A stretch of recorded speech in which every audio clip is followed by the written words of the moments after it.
was once the cinnamon kiln that was part of the larger domaine de Valle de Mai.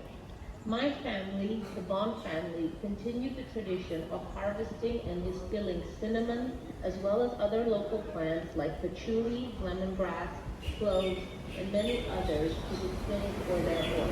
It was only around the year 2004 when we started looking at the Coco De Mer and how to use it commercially. The Coco De Mer is the largest, heaviest, and most expensive nut in the world. It is also protected by CITES, and therefore we have to think of a way to utilize the Coco De Mer that would best make use of this rare and precious resource of the Seychelles. The Coco De Mer remains on the tree for about 6 to 9 years before falling naturally. All the Coco De Mer are collected by official government pickers and then brought to us at a later stage. All the Coco De Mer which come into our factories are gathered from natural reserves such as the ones found in Valle De Mai on Praslin Island and also the natural reserve of Curieuse Island. There are only a few Coco De Mer which are found in private ownership around the island of Mahé. Some also come to us through the botanical gardens. When we receive the Coco De Mer, we use every part of them. The husk of the Coco De Mer, when it's fresh, smells very much like flower, tones of mango, pineapple, forest green, and even some woody notes. We have to work it immediately in order to preserve the smell because the Coco De Mer is the only nut in the world without any oils and without any sugar. Therefore, distillation was not open. The fresh husk is put in a special alcohol solution to extract the chemicals which make all the fragrances. It is then stored in special plastic containers for about 2 to 3 months. After that, the extract of the Coco De Mer is taken into the perfume laboratory. Here it is masterfully blended with natural essential oils such as lemongrass, pink pepper, magnolia, lavender, and many others to produce the different types of perfumes. All the perfumes are bottled, packaged, and cared for inside our laboratory. They are then sold to many locations such as the 5-star hotels around Mahé and Praslin Island and also in our shop. The Coco De Mer are then opened carefully by our artisans. This process has to be done by hand because every Coco De Mer is unique. It has a unique shape and a unique thickness. This has very much to do with the legend of the Coco De Mer. Here in Seychelles, it was believed that there was once a sea goddess who fell in love with the god of the earth. Their love was forbidden and they were transformed by the creator into the male and female Coco De Mer. This is why we say that every Coco De Mer is a woman in her own right. She has her own shape and her own personality. The kernels are carefully removed, cleaned, and then brought into the laboratory where we check them for quality. Because all the trees are wild, there will be a big difference between the kernel of one Coco De Mer and the kernel in the other. It is not only by age. Factors such as sunlight, rainfall, and also the quality of the earth in which the tree is found in will make a big impact on the quality of the kernel. Ideally, we want a really thick kernel which is packed full of nutrients. The kernels are then divided by quality, collected, and exported commercially in many Asian countries such as Saudi Arabia, Pakistan, India, China, and Hong Kong. The Coco De Mer is considered a very precious item. It is used in traditional Chinese medicine, and it is also considered one of the most那个就是公的，是吧？ was forbidden 但是它长了也没啥意义啊。它掉下来就会烂了。我知道，我说它有啥功效啊？它就是授粉，授精。男人只是授粉而已。对，就跟男人一样的，男人只是传宗接代，女的就结果，一样的。这个叫啥子？这海椰子树的公椰子，这个是结出来，那个是母椰子。知道吗？它通过这个一点点，这个就是它的花粉，它的小花粉收了之后就结出那个果子，母椰子。这个是椰子。There are only a few Coco De Mer which are found outside of ownership around the island. Some also come to us from the All right. Okay, everybody's in. So in here we use the natural husk of the Coco De Mer, like you've seen. We take the extract from this, and we're actually the only company doing this in the Seychelles, or ever to do it actually, because we started 20 years ago. My father started giving value to the Coco De Mer before it was only known locally, you know. And then about 4 years ago, we came up with the idea of the perfumes, because we were always getting the Coco De Mer with the husk, and sometimes the pickers would say, just to find them when they roll in the forest, we follow the smell of the husk, you know. And every time they came, it's like this really powerful, long-lasting smell, you know. But it was unknown because the Coco De Mer is the only nut in the world without any oil and without any sugar, right? So that's why the husk has to remove the extract in a special alcoholic solution, which is this one, right? Then we get the extract after 3 months of maceration. This is mixed with natural essential oils, and then the fragrance, which would be very volatile in here, gets trapped into the oils, and then from this we make the perfumes. If you want, you can try it. This is just basic extract of Coco De Mer. This is slightly lighter because it's the rum edition. But it is basically the same. For the perfumes, it's just a little bit denser, but you will get the smell of, it's sweet, it's got mango, pineapple, musk, tobacco comes off towards the end. It changes very fast because it goes very, very fast. Yeah, tobacco you smell. And then everything will be bottled and packed by hand right here. For everything that you do?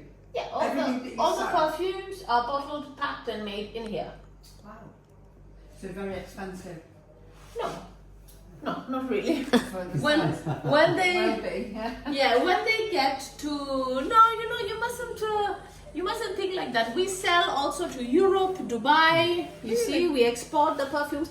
But in cosmetics, there is what we call the factor of 9. That means I will sell one price and it will go 9 times the price when it goes on the shelf. Manufacturer to wholesaler to retailer. It's 9 like times. like everything is 9 times the Yeah. price. So But this is it. This is it. Yeah, this is it. We work smart, we make it work. Come, I'll show you a little bit more. Wow. Coming to the kernel lab. Now also we sell the Coco De Mer nuts. Every part of the Coco De Mer is used. From the husk, which is work here. Here we work the kernel, which is the inside part. Okay, now they're busy wrapping Coco De Mers, which are leaving. The stocks go super fast. I've been waiting for 18 to arrive for 2-3 months because once we open them and reglue them, then the government has to tag them, right? And then they come back to me, right? But I just wanted to show you guys. She's so gorgeous, isn't she? Wow. It is. Yeah. She is, huh? In the Seychelles, you see there was the legend of the goddess, right? Yeah. Each one is unique. This one is a particularly beautiful one. Look at that. You know, they all hold a powerful sexual energy, and the inside that you see here is an aphrodisiac and medicine sold in the Asian countries. Yeah. This one is gorgeous. So they're cut here with the it's a bone saw, like the same ones that a butcher will use to cut a femur, right? The only thing that can cut something. Now she's very light, yeah, you can hold her. But when she's full, she'll be about 12 kilos. You mean full as in? Full, I mean this one is empty. It's been removed on the inside. Oh, then you reglue it. Yes, exactly. And then we regrew her in a special way so that you don't. Yeah, so that you can't tell. Exactly. Yes, of course. She's leaving to Texas tomorrow, hopefully. Really? Yeah, all over the world is different. All over the The world. perfumes or the Coco De Mer? These? Can we grow them anywhere else? Pardon? Can we grow these anywhere else or? But no, you can't grow this one. It's empty. It's just a. But the actual one? No. It's not allowed? No, unless you're a botanical park, the government won't give you permission. I see. Yeah. These other two are also leaving, getting ready, getting packed. Go through.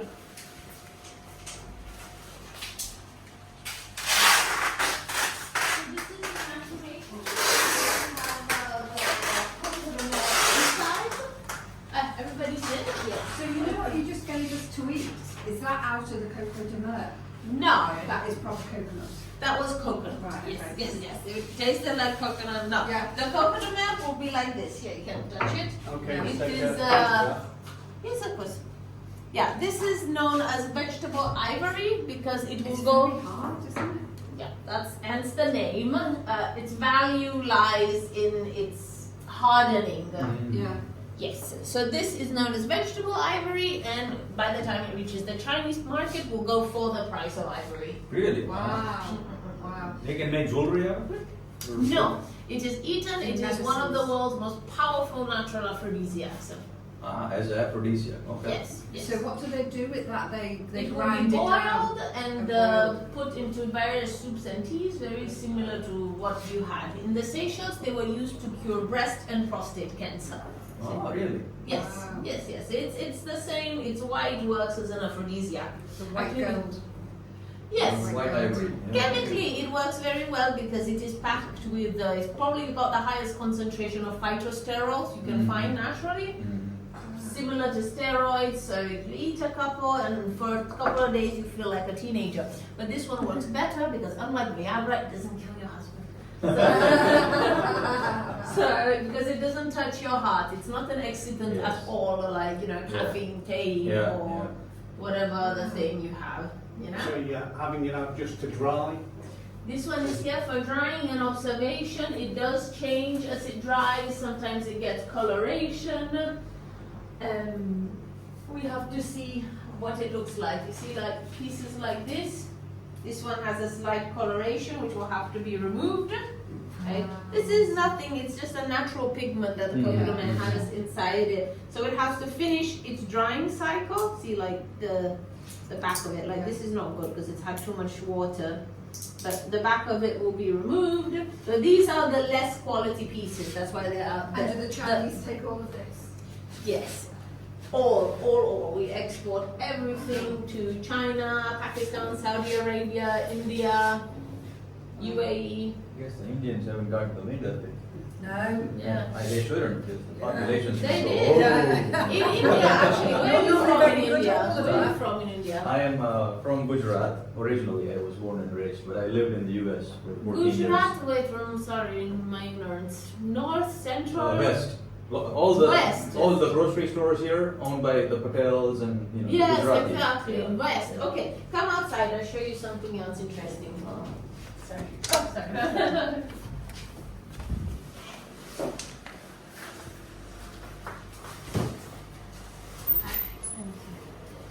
You'd want to take it home, wouldn't you, to eat it?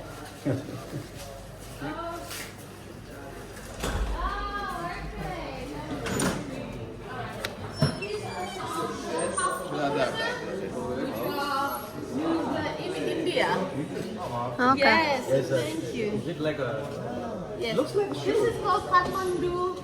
It is used by Jainist priests. They pay it like gold because I supply most of them. So I know them, yeah. But this is because some Coco De Mer actually did make it to India in the 1700s, and then they grew. The Indians ate all of them before they could mature, but it found their way into legend. So that's why they're still trying to get them. And they can't grow them now because No, they they're all empty, yeah. Yeah, so this is this is a little bit about the legends of the Coco De Mer. Please feel free to go and try our perfumes. Go ahead. Hello, I'll be Would you know? Please go ahead. All right. Hello, hi, welcome to the Coco De Mer factory. Did somebody give you a little tour or did you just come in? It's okay, huh? You speak German? English. English? Okay, all right. Okay. If you want, you can have a little tour. Does this have the aphrodisiac properties? Yes. Okay, yes. It's getting cooked up and mixed with what we sugar. Did you got the tour? We got the tour, yes. Okay. We got the tour. Alright, yeah, this is the key. And if you have any question or you saw anything yet, you can ask me. It's really good. Tastes special. Yeah.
Yeah,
but it's very rare for the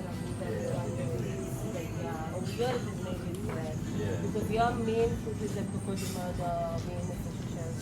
Coco De Mer is the unique. Yes. So any allergies, sir?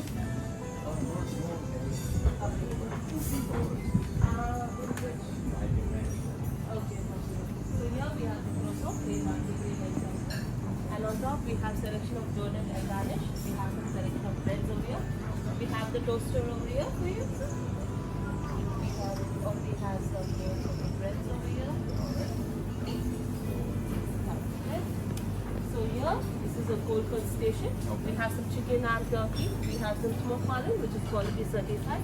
And on this side here, we have the dairy section. We have homemade plain yogurt, fruit yogurt. We have some milk. Here we have the gluten-free breads and muffins.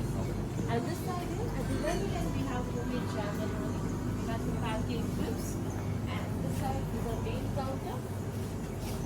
So at the top we have some chicken sausage, hash brown, bacon. At the down we have some miso soup, boiled beans, scrambled egg. And here we have some egg benedict. So here is the egg station. So the egg benedict, boiled egg, scrambled egg, quail. So we have chef at the back to assist you. Here we have the cereal and nut section. We have some unicorn cereal choco pop. At the down we have some select chocolate. So we have the salad over here. We have some cream cheese, seafood salad. We have some cucumber, tomato. So in the morning and the night, we always have this olive oil over here. Yeah, we have over here. Even at the back, we have a selection of olive oil. Oh, nice. So they can use any. Yeah, you can just take it even at the table and you can have it and then Return it back. Yeah, that's a buffet, sir. Thank you so much.